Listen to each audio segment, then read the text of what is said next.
space. We're in a time, and land and sea have merged, and we have no idea whether it's day or night. But we're time warping our way across the Atlantic as Evan leads us home.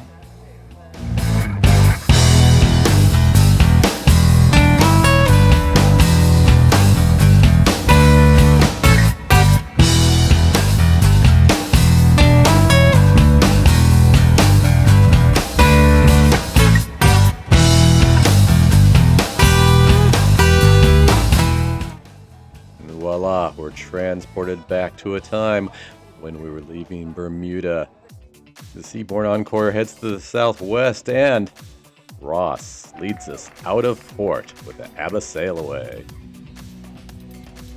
So with just 3 more sleeps until Miami, 2 more full sea days if you're counting things like that, it seems like a good time to recap the 21-day cruise, what we thought of the Seabourn offering, and that all-important question, would we make another crossing type of voyage? As Ross shows his moves and heads for the pool, let's break down this voyage starting with entertainment. On a 600-person ship, the offerings are going to be limited, which is a worry with 9 full days within the steel. Here's where I think, though, Seabourn outshines her competition. The in-house entertainment highlighted by the Seabourn 6, and don't sleep on Emma and the band either, are excellent. The guest performers were also top-notch, with the true highlight being Cassidy Jansen. But that's not to say Eunice and Ollie weren't also top-notch, because they were. There's also something else going on for this voyage on the Encore. The events are just fun. And this ABBA sail away, and even Ross's recreation a little bit later in the day of One Day More in Name That Tune, just speak to creating an atmosphere where you're all compelled to smile. That's worth a lot on a long voyage. Enrichment activities like Dancing with Evan and Holly and the lecture series also begged for you to get involved, and really drove you to want to know the Encore team on a personal level. So as far as entertainment goes, top marks from the Doobies. After 21 days and pushing 100 or so opportunities to be fed and watered, there's a lot of opportunities for misses, and I can't say this Encore voyage was perfect. For us, the best dining was in Solis and Sushi for consistent high-quality food that met our particular tastes. The restaurant most nights was very good, and the overall selection on the menu was more extensive than some of Seabourn's competitors. The patio lunch always had a nice selection of menu items and tasty small buffet choices, and then there's the colonnade, which we mainly utilized at breakfast, but it's my least favorite venue on any Seabourn ship, and Encore didn't change my thought on that. Seabourn Square morning coffees are easily ordered over the app, and I love starting every day with a smile from our barista and a quiet leather chair to enjoy the morning brew. Wines with dinner? Not all were spot on to taste, but you have to remember, Seabourn has about 15 different wines to choose from on the included menus, so if say the red of the day wasn't to our liking, Julia would bring me a nice Bordeaux. We liked all the lounge venues, but tended to gravitate towards the Solis bar for the live music with Michael and the unique cocktail offerings. Service. Well, if you followed the series, it was not without hiccups, but to Seabourn's credit, as soon as we noted an issue, it was fixed quickly. High marks to our room stewards, Walter and Larry. They were most days like ninjas, in and out without a trace, but when we did see them, they were a joy. Our primary servers in the restaurant, Julio and Eric, were fabulous. There were about 4 to 5 couples who bonded based on our love of sitting in Julio's station. That's nice. We had laundry service as part of our club benefits, and it was very efficient, which brings up maybe a touchy point around service overall. Once you found the go-to people on board who were truly excellent, it was then easy to set a routine around eating at that venue or table or going to a particular lounge. But that it took some experimenting speaks to a trend we are seeing on most high-end cruise lines. They aren't as consistently excellent as bygone years. Now, this could be due to many factors, worldwide wage escalation maybe, and there's just more work available with the large cruise ships adding their ship-in-a-ship concepts. Fewer people on board know you by name, and there seem to be more staff on first or second contracts. We would love to see this trend in service for ultra-luxury reverse, or at least, please, don't continue to slide. Cabins on Seabourn are amongst our favorites at sea, and yes, we still like a separate tub and shower. They're roomy, comfortable, and more than enough storage for a long voyage. We liked the extra space of the fifth deck balconies, and the midship location kept our rockin' and a rollin' to a tolerable level. Comments we heard particularly from first-time Seabourn folks on the voyage, they couldn't speak highly enough about these, and I use air quotes, suites.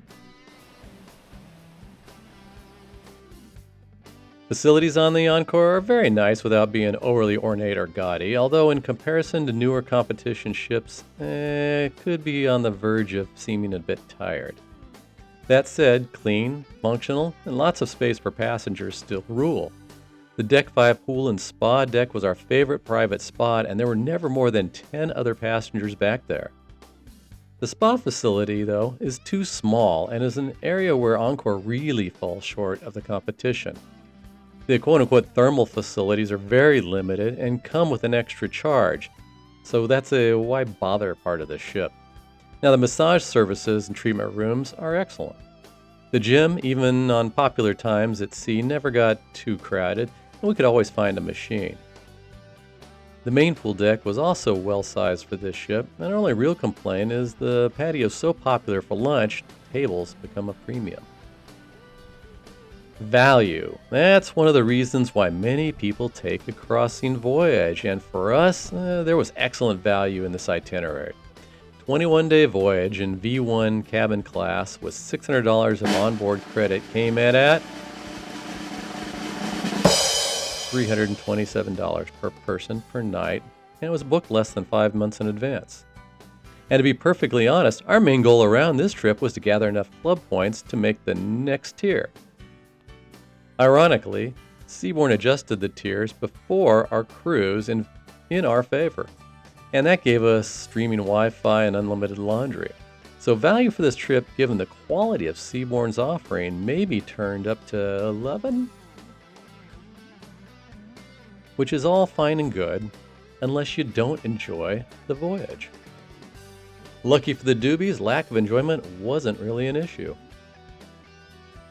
Well, all right, before we get to Doobie's final thoughts on a crossing and whether we would do it again, it's time to wrap up with the boat building competition that's been running ever since the evening we left Portugal.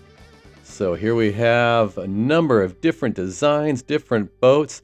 Could the favorites be Bob and his Born at Sea? Which boat will be sturdy enough to carry a tin of caviar weighing roughly a kilogram across the length of the Seabourn pool? Well, we'll find out shortly. One thing we can say is the amazing amount of creativity that went into the building of these boats is certainly apparent, which just goes to show you can always find something to do when you're on a Seabourn ship, even at sea for a long period of time. Now, the only rule was you had to use items found around the ship. That also included boxes, bags, other rubbish that the crew was going to store to take off of the ship when we got back into port in Miami. So any of you retired engineers out there worried about getting bored? Don't.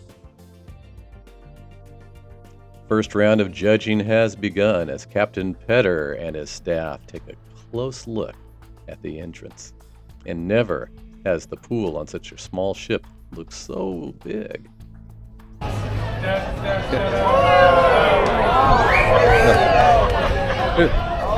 Oh!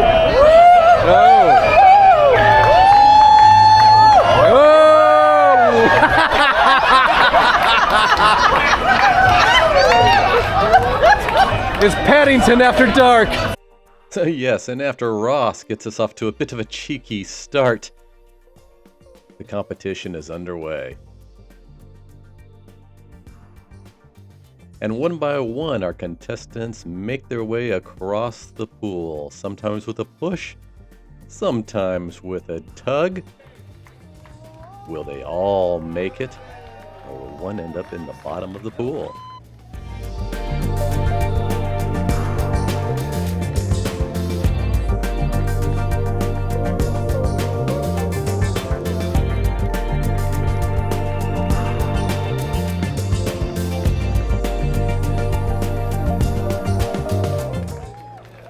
So despite the odds and in a bit of a triumph for the designers here on the crossing on the Encore, all of our contestants make it safely across the pool, so it's going to be up to the judges. What do you think, Captain Petter? It's some of the best boats we've ever seen, but without doubt, the most stable craft we've ever had in the pool. It's the first time we haven't seen at least one boat at the bottom of the pool. And the winner of the Atlantic Crossing Westbound Boat Building Competition, November-December 2025 is Born at Sea. So congratulations to Bob and the team over at Born at Sea. So as we see the sun setting over the west towards Miami and lots of cruise ships out there in the Bahamas, it's time to answer those questions we posed in episode 12 for the Doobies. How'd we do on the crossing? Now we're learning from our travels to stretch a bit out of our comfort zones and try, say, that dance class. Say yes to dinners with people we haven't met yet. Strike up conversations, well, just about anywhere. And it is the rare trip where we don't come home with new friends. Now we're still learning to enjoy downtime, but editing a short video is therapeutic, as is researching the history of places we go. Oh, and we still get to work a little bit. I do enjoy the routine on board ship, particularly one that starts with the barista that's just an app away and having facilities like the Encore gym right down the hall in order to keep a somewhat healthy routine when surrounded by decadence. More importantly, Doobie loves being at sea, and with every sunrise and sunset, I think I fall more in love with being out on the open blue. Donna Doobie does use a patch for seasickness, but all said, during this voyage, I think we maybe felt as good as we ever had, and yep, it wasn't the Drake Passage, so now we compare everything to the Southern Ocean like those people do. Donna Doobie and I can also go our own ways, even on a small ship, and then compare notes over dinner or drink. In fact, her ability to catch details I rush by helps make the travel we do even richer. How about that discipline and self-denial? Well, that is a challenge. But the great thing about a longer voyage is you can more easily get out of that mental, I need to gorge myself at the all-you-can-eat syndrome. Finally, I think the more we travel, the more our, quote, home expands in our minds. So we don't really feel the urge to rush back. It was a bummer missing Danny Doobie over the holidays. But the wonder of travel in this day and age is we were never out of communications distance. And besides, Christmas in Boston was right around the corner. So would the Doobies make another crossing voyage? And I think the answer is sure. And I think given the value, it may be an opportunity to try a few other high-end cruise lines at a steep discount. At least we have our benchmark now. Well, any final thoughts, Doobie? So it really is a lot of sea days, and it can be good, and it can also be something that, for those of us who like to get out and wander, can be a little bit much. But overall, we've had a great time. Seabourn had a couple of missteps early on. They made it right, and that's all you can ask for is if you bring something to somebody's attention, they fix it. Everything from the meal services, which have been fabulous in the last 12 days, to the whistling door, which I think you saw earlier as we were hitting some rough seas. Within a couple of hours, somebody was in there, and it's very silent now. So, yeah, they did a nice job. We have to give them credit where credit is due, and we're already booked on our next one. You're going to have to wait to find out where that is. Anyway, hope you enjoyed the series, and safe travels, everybody. And with that, Seabourn 6, time warp us back to reality. See you next time, everybody.